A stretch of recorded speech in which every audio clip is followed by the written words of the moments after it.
Okay, last time we read chapter 3, and we read about how when Sal moved from Kentucky to Ohio, she moved from a really big house with a swimming pool, swimming hole, and pigs and a barn and other animals and a really big yard to a really small house with no animals where there were lots of other houses around her. So that was a really big change when they moved. The other big change that we read about was about the friends that she made there. So Sal, she told us she has really long, dark black hair, and she said that all the other girls in Ohio had short bob haircuts like this, except for Phoebe, who has blonde, curly hair. So she told us how she felt like she looks a little different than the other girls who live in Ohio. The other thing that she told us was different about her is the thing she's afraid of. She's afraid of a long list of things. Okay? But the other girls in Ohio are afraid of spiders, snakes, and wasps. But Sal is not afraid of those things. She actually tells a story about how she saves a spider and takes it from her desk in class and puts it outside. So that's something different about them.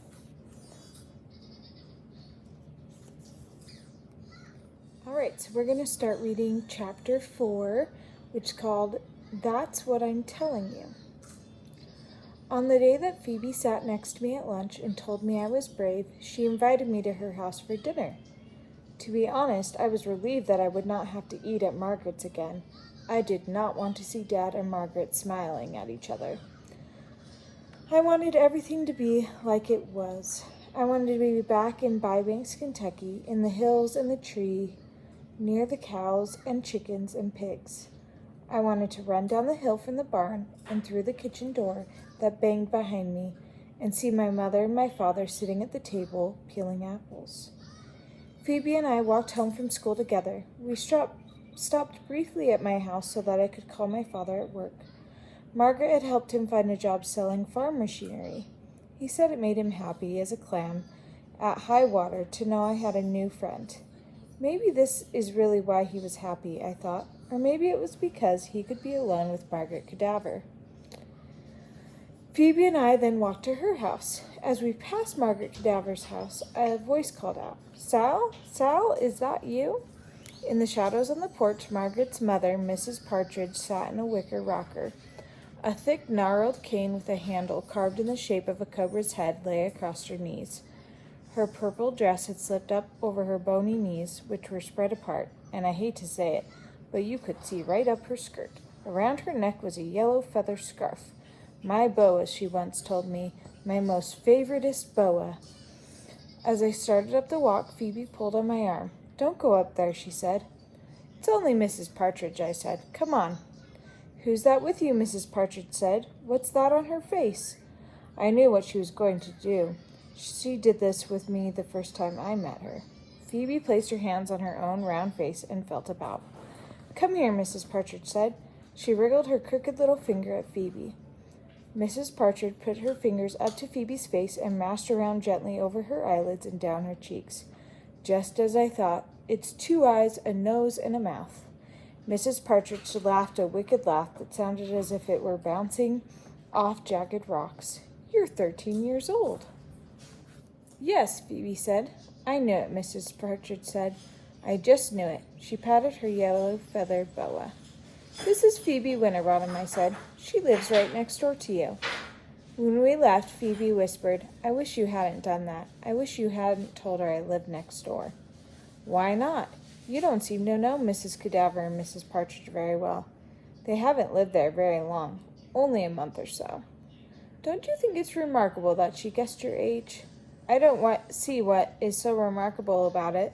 Before I could explain, Phoebe started telling me about the time that she and her mother, father, and sister, Prudence, had gone to the state fair. At one booth, a crowd was gathered around a tall, thin man. So what was he doing? I asked. That's what I'm telling you, Phoebe said. Phoebe had a way of sounding like a grown-up sometimes. When she said, that's what I'm telling you, she sounded like a grown-up talking to a child. What he was doing was guessing people's ages. All around, people were saying, oh, and amazing, and how does he do that? He had to guess your correct age within 1 year, or else you won a teddy bear. How did he do it? I asked. That's what I'm telling you, Phoebe said. The thin man would look someone over carefully, close his eyes, and then he would point his finger at the person and shout, 72. At everyone? He guessed everyone to be 72? Sal, she said, that's what I'm trying to tell you. I was just giving an example. He might have said 10 or 30 or 72. It just depended on the person he was astounding. I really thought it was more astounding that Mrs. Partridge could do this, but I didn't say anything. Phoebe's father wanted the thin man to guess his age. My father thinks he looks very young, and he was certain he could fool the man. After studying my father, the thin man closed his eyes, pointed his finger at my father, and shouted, 52! My father gave a little yelp, and all around people were automatically saying, oh, and amazing, and all that, but my father stopped them. Why? Phoebe pulled one of her yellow curls. I think she wished she hadn't started this story in the first place. Because he wasn't anywhere near 52. He was only 38. Oh, and all day long my father followed us through the fair carrying his prize, a large green teddy bear.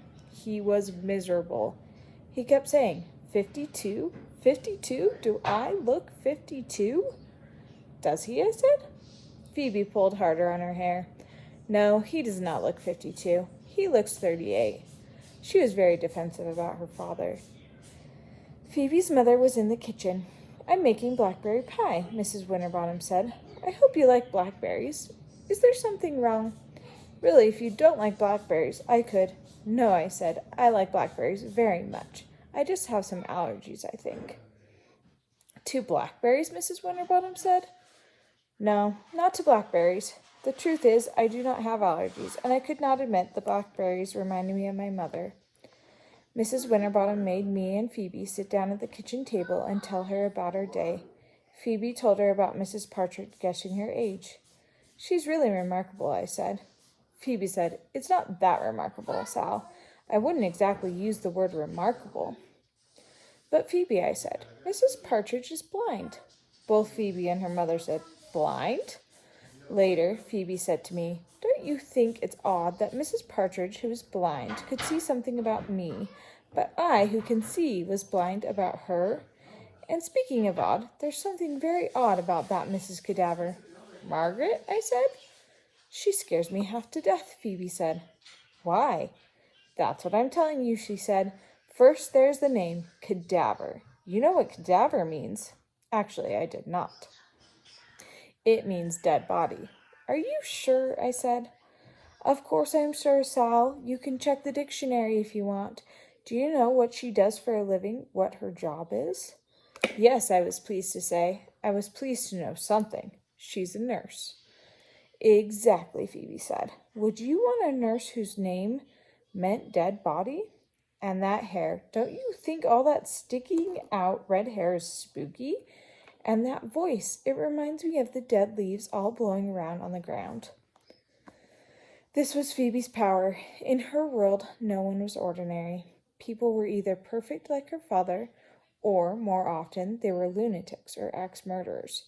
She could convince me of just about anything, especially about Margaret Cadaver. From that day on, Margaret Cadaver's hair did look spooky, and her voice did sound exactly like dead leaves. Somehow, it was easier to deal with Margaret if there were reasons not to like her, and I definitely did not want to like her. Do you want to know an absolute secret? Phoebe said. I did. Promise not to tell. I promised. Maybe I shouldn't, she said. Your father goes over there all the time. He likes her, doesn't he? She trailed her finger through her curly hair and let those big blue eyes roam over the ceiling. Her name is Mrs. Cadaver, right? Have you ever wondered what happened to Mr. Cadaver? I never really thought about it.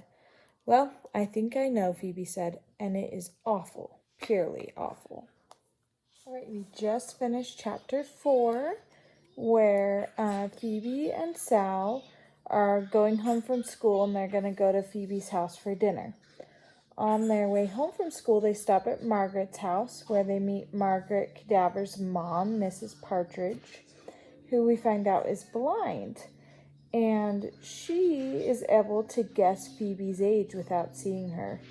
And Sal thinks it's pretty awesome, but Phoebe's not very impressed.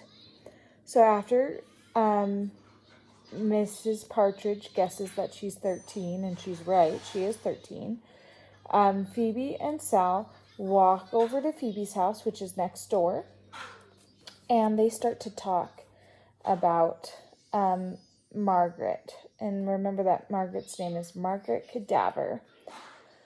So they start to talk about Margaret because she hasn't lived next door to Phoebe for very long. But Phoebe said that Cadaver, which is Margaret's last name, means dead body, and that Margaret is a nurse. So that's what we learn about her. So Cadaver does mean that, but it's just a last name. And then she also said, what do you think happened to her husband? And Sal said she didn't know. And Phoebe starts saying that she thinks she might know what happened to Mrs. Cadaver or Margaret's husband. What do you think happened to Margaret's husband?